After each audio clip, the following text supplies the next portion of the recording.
povestea vieții unui om ar putea fi și povestea vieții tale.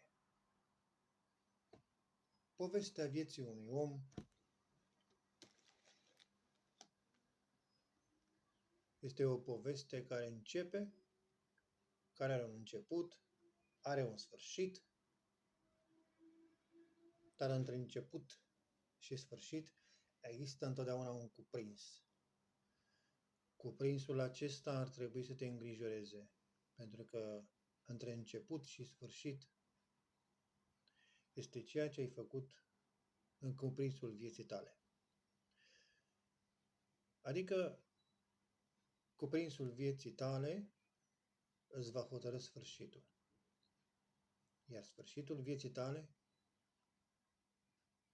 la sfârșitul vieții tale va trebui să dai socoteală aceluia care te-a creat. Fie că tu crezi sau nu, cineva te-a creat. Fie că tu crezi sau nu, există un Dumnezeu deasupra pe care îl vei întâlni. Și dacă îl crezi și dacă nu îl crezi, Dumnezeu este același. Așadar, haideți să vedem povestea acestui om, după care o voi putea compara cu povestea vieții tale. Dacă îți va plăcea povestea aceasta sau dacă nu îți va plăcea, gândește-te că totuși sfârșitul vieții tale într-o zi se va apropia de sfârșit și sfârșitul acesta va trebui să-l înfrunzi nu tu, ci sufletul tău pe care Dumnezeu ți l-a dăruit. De aceea, ceea ce ți-a dăruit Dumnezeu, încearcă să-l dai înapoi imaculat. Dacă povestea aceasta te va impresiona, atunci gândește-te totuși la sfârșitul tău.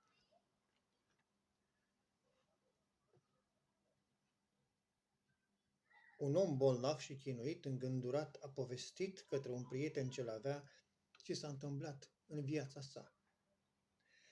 Eram cândva puternic, mândru, munceam în munca cea mai grea, la moarte nu-mi zbura gândul, căci în putere mă simțeam.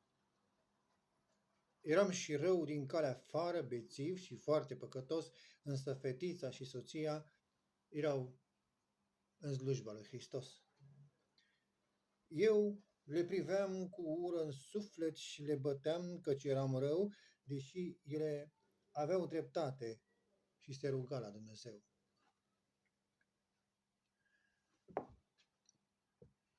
Eu un serviciu aveam,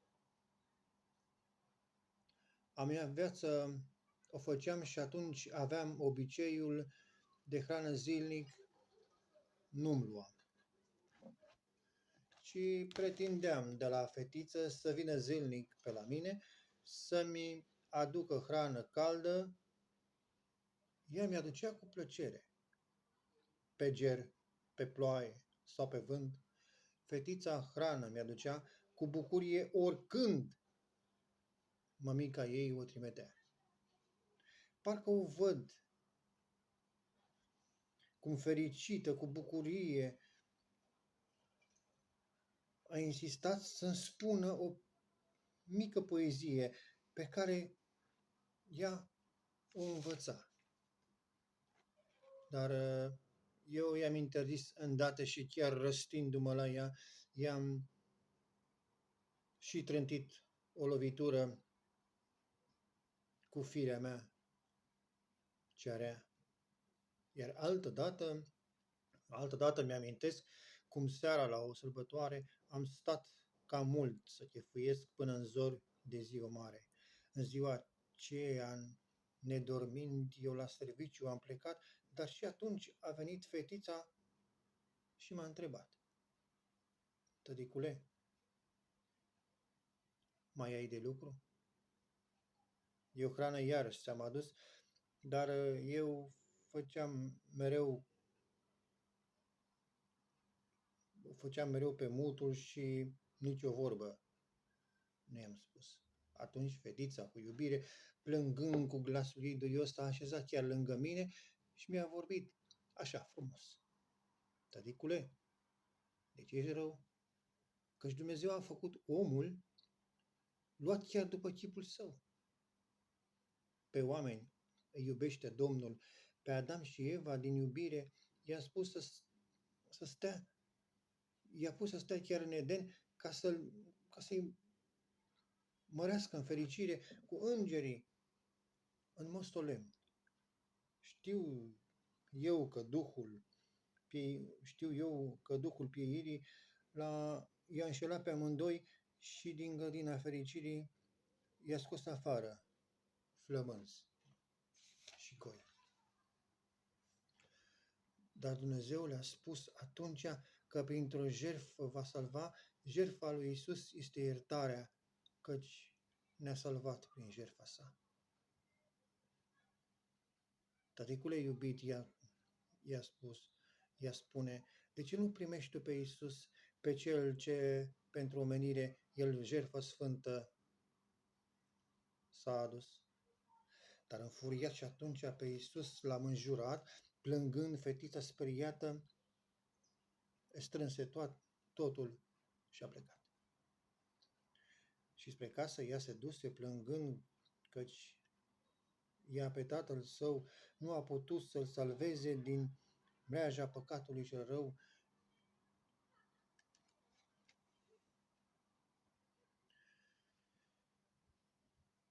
Eu nu mă ridicai îndată și peste toate am trecut, împiedicându-mă de o piatră, chiar între ele am căzut.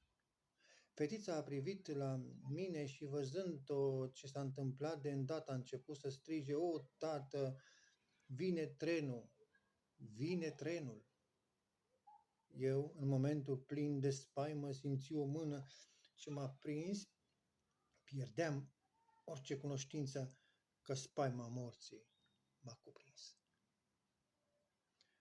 Alerg într-un târziu atunci când m-am trezit și am aflat că trenul mi-a călcat fetița, iar ea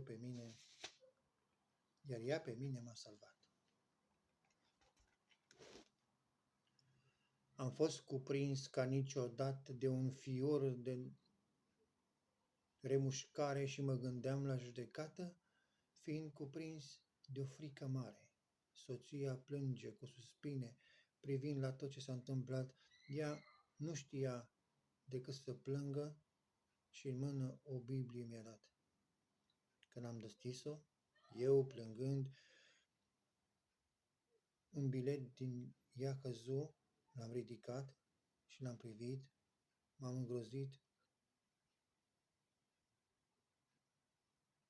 chiar și mai mult, era scrisul fetiței mele și eu cu lacrimi l-am privit, purta și un desen, o floare și o rugăciune am găsit. O, Doamne, scumpul meu, Iisus, ascultă-mă din cerul sfânt, căci eu te rog, cu dor nespus, ca pe tăticul pe pământ, Tu să mi-l dai ca pe un dar și să-l întorci la Tine chiar.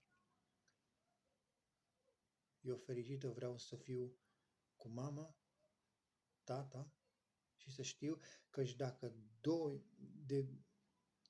de voi intra într-un mormânt cu ai mei părinți în cerul sfânt, în veci la dreapta Ta în cer, toți trei în rai să ne vedem. Și după ce am citit plângând, a fetei rugă suspinând, eu m-am predat lui Dumnezeu și vreau să fiu pe veci al Său.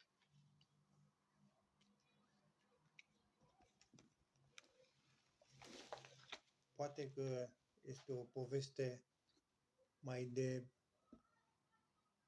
necrezut sau de neînțeles. Dar în momentul acesta în care trebuie să lași păcatul și să-L accepti pe Dumnezeu în viața ta, de acest moment avem nevoie fiecare dintre noi.